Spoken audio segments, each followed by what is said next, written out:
Hello दोस्तों, आइए आज हम जानते हैं समाज के बारे में। हर गवर्नमेंट एग्ज़ाम में 1 से 2 क्वेश्चन इस समाज चैप्टर से रहता ही है। तो सबसे पहले हम जानते हैं समाज कहते किसे हैं। फिर देखिए, समाज 2 या 2 से अधिक पदों के संवेग से, मतलब 2 या 2 से अधिक पदों के मेल से बना पद जो होता है ना, उसे क्या कहते हैं? समाज कहते हैं। ठीक है, क्या कहते हैं? समाज कहते हैं। जैसे कि हम समझते हैं एग्जाम्पल में, जैसे कि हम लिखेंगे गंगा जल। क्या? गंगा जल। तो देखिए, गंगा जल कितना पद से मिलके बना हुआ है? तो 2 शब्द से, एक तो गंगा और एक जल। जल और गंगा से क्या हो गया? गंगा जल। अगर इसको हम तोड़ेंगे तो कैसे लिख सकते हैं? गंगा का जल। किसका जल? तो गंगा का जल। ठीक है, या यमुना जल या यमुना का जल। तो ये इसी को हम क्या कहते हैं? दो, एक और एक मिलके क्या हो गया? दो पदों के मेल से बना कोई शब्द जो होता है, कोई पद जो होता है, उसे ही क्या कहते हैं? समास कहते हैं। क्या कहते हैं? समास कहते हैं। एक और एग्जाम्पल आप देखिए, जैसे कि अनंत। इसमें देखिए, इसको हम क्या क्या बोल सकते हैं? जिसका अंत नहीं होता है, नहीं अंत। ठीक है, नहीं अंत हो तो उसे क्या बोलते हैं? अनंत बोलते हैं। अंत नहीं हो तो यहाँ पे क्या हुआ? नहीं और अंत को मिला के क्या बना? अनंत। तो इसी को हम क्या बोलते हैं? समास। दो पदों के मेल से जो शब्द बन के आएगा, इसको हम क्या कहेंगे? समास कहेंगे। आई होप आपको समास समझ में आ गया होगा। और आगे देखते हैं, इसके भेद देखते हैं। तो देखिए, समास के कितने भेद होते हैं? 6 भेद होते हैं। मतलब टाइप कितने होते हैं समाज के? 6 टाइप होते हैं। ठीक है, कौन कौन सा? तो देखिए, फर्स्ट होता है अव्यय भाव। क्या होता है? अव्यय भाव। आपको बहुत आसान तरीका से बहुत अच्छे से समझ में आ जाएगा समझ, और आप कभी भूलेंगे भी नहीं। मैं अभी स्टार्ट की हूँ, आप देखिएगा कि कितने अच्छे से इसका एग्जाम्पल आपको समझ में आता है, और आप कभी ये भूलेंगे भी नहीं। ये ना, यह लिखा हुआ है अव्यय भाव। देखिए, अव्यय भाव क्या होता है? बहुत आसानी तरीका से आपको समझ आएगा अव्यय भाव। आइए जानते हैं। जिस समाज में पहला पद प्रधान होता है, या जिसमें मेन उपसर्ग लगा रहता है, जिसका पहला पद में क्या लगा? उपसर्ग लगा, उसे क्या कहते हैं? अव्यय भाव। ठीक है, देखिए ये मैंने इसका डिफाइन कर दिया। जिस समाज में पहला पद प्रधान हो, उसे क्या कहेंगे? अव्यय भाव। इसका ट्रिक्स अगर याद रखना चाहे आप, तो ज़्यादातर शब्द में क्या, उसके पहले पद में क्या लगा लगता है? उपसर्ग लगा रहता है। ये ट्रिक है आपका। अगर जिस शब्द में आप पहला पद देखे हो कि उपसर्ग लगा हुआ है, तो आप फटाक समझ जाइए कि वो क्या हो जाएगा? अव्यय भाव समास हो जाएगा। ठीक है, जैसे कि एग्जाम्पल में प्रतिदिन। देखिए, ये दिन लिखा हुआ है, और दिन से पहले यहाँ पे क्या ऐड है? प्रति। दिन से पहले क्या ऐड कर दिए? प्रति। तो प्रतिदिन हो गया। तो इसका पहला पद क्या है? प्रधान है, और ये क्या हो गया? उपसर्ग है ना, तो ये क्या हो गया? अव्यय भाव समास हो गया। एक और एग्जाम्पल समझिए, जैसे कि लिखेंगे यथा संभव। तो इसमें भी 2 पद मिलके बना हुआ है। देखिए, एक संभव लिखा हुआ है, और संभव से पहले यथा प्लस संभव। ये क्या हो गया? यथा संभव। संभव में क्या जोड़ दिया? यथा। तो पहला पद एक तो उपसर्ग हो गया, पहला पद प्रधान है, और इसमें संभव में क्या जोड़ दिया? उपसर्ग यथा। तो इससे क्या हो गया? यथा संभव। ये किसका एग्जाम्पल हो गया? अव्यय भाव का। और एग्जाम्पल बताती हूँ, जैसे कि प्रतिकूल। देखिए, एक लिखा है प्रतिकूल, तो प्रति के साथ क्या जुड़ा हुआ है? कुल के साथ प्रति हो गया, तो प्रतिकूल। ये किसका एग्जाम्पल हो गया? अव्यय भाव का। हाथों हाथ प्लस हाथ क्या हो गया? हाथों हाथ। तो ये भी किसका एग्जाम्पल हो गया?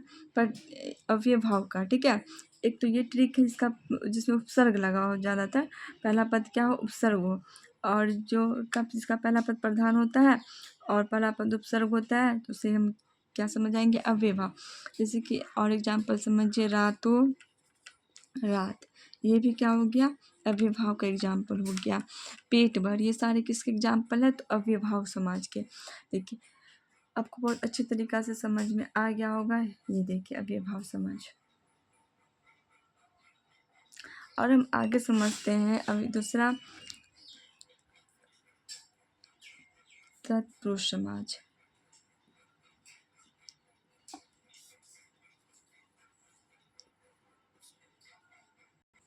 देखिए दूसरा भेद है तत्पुरुष समाज। इसमें क्या होता है, जिसमें दूसरा पद प्रधान होता है, जिसका दूसरा पद प्रधान हो तथा दोनों पदों के बीच में कारक चिन्ह लुप्त हो जाता है। कारक चिन्ह लुप्त हो या दूसरा पद प्रधान हो, इसके समझने का आपके पास दो ट्रिक है। या तो पहला पद दूसरा पद प्रधान समझ के आप तत्पुरुष समाज में टिक लगा सकते हैं, इसका कारक चिन्ह नहीं हो। एग्जाम्पल में आप देखिए, जैसे कि राजकुमार, राजा का कुमार, क्या उसको कहते हैं, राजकुमार। तो ये किस में चला जाएगा, तत्पुरुष समास में। जैसे कि राजपुत्र, राजा का बेटा या पुत्र को क्या कहते हैं, राजपुत्र। तो ये जो का है ना, ये क्या है, कारक चिन्ह लगा हुआ है, का। और इसमें क्या है, देखिए राजा राजकुमार, इसमें कारक चिन्ह लुप्त है, तो ये क्या हो जाएगा, तत्पुरुष समाज।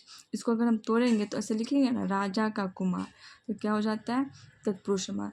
जैसे कि राजपुत्र, तो ये देखिए राजा का पुत्र या राजा का बेटा, इसमें भी कारक चिन्ह लुप्त है, तो क्या हो जाएगा, ये तत्पुरुष समाज। यज्ञशाला, यज्ञ के लिए शाला, ये भी कारक है ना, कर्ता ने कर्म को, ये कारक चैप्टर पढ़े होंगे आप लोग, नहीं तो मैं आगे पढ़ाऊंगी, कमेंट करिएगा किन किन किन को पढ़ना है कारक चैप्टर। यज्ञशाला, यज्ञ के लिए शाला, तो क्या हो जाएगा, यज्ञशाला, ये भी किसका एग्जाम्पल हो जाएगा, तत्पुरुष समाज का। जैसे कि करुणापूर्ण, करुणापूर्ण, करुणा से पूर्ण, कारक चिन्ह इसमें भी लुप्त है। और इसका क्या होता है, दूसरा पद प्रधान होता है, जैसे सारा पुत्र, ये किस में हो जाएगा, तत्पुरुष समाज में। बहुत अच्छा ट्रिक है, आप इसमें कारक चिन्ह जिसमें लुप्त हो, ये देखिए ये सारे क्या लगा हुआ है, कारक चिन्ह। जिसमें कारक चिन्ह लुप्त हो तो उसके क्या कहते हैं, तत्पुरुष समाज। आपको हमने अव्ययभाव समाज समझाया और तत्पुरुष समाज समझाया, और बचा अब 3, कर्मधारय, बहुब्रीहि और द्वंद्व समाज और द्विगु समाज, 4 बचा हुआ है। अब हम आगे समझते हैं। देखिए अगला समझते हैं कर्मधारय समाज, जिसमें क्या दूसरा पद प्रधान होता है। इसका क्या होता है, दूसरा पद प्रधान होता है। अगर ट्रिक से अगर याद रखना चाहते हैं तो देखिए, विग्रह करने पर मध्य में जो है जो के समान आए, उसे उसमें आप क्या समझ जाइए, कर्मधारय समाज है। एग्जाम्पल से और आप और अच्छे समझिए, देखिएगा है जो और के समान जो है, विग्रह करने पर कर्मधारय समाज में आता है। जैसे कि चरण कमल, और इसका हम विग्रह करेंगे, देखिए कमल के समान चरण, किसके समान, कमल के समान। तो यहाँ पे के समान जो आता है ना, इससे आप क्या समझ जाए, के समान आया तो कर्मधारय समाज में चला जाएगा, ठीक है। दूसरा पर इसका पद कमल हो गया, पुरुष हो गया, सागर हो गया।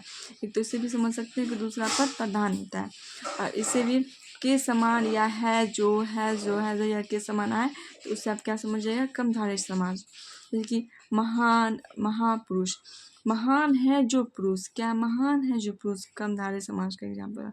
महासागर, महान है जो सागर का, जो कम तत्पुरुष कर्मधारय समाज में आ जाएगा। देखिए सज्जन, क्या जाए, सज्जन, तो इसमें आप क्या समझेंगे, सत्य है जो जन, सत्य है जो जन, तो उसको क्या कहेंगे, सज्जन। है जो आया ना, इसे क्या समझ जाएंगे हम, कि कर्मधारय समाज।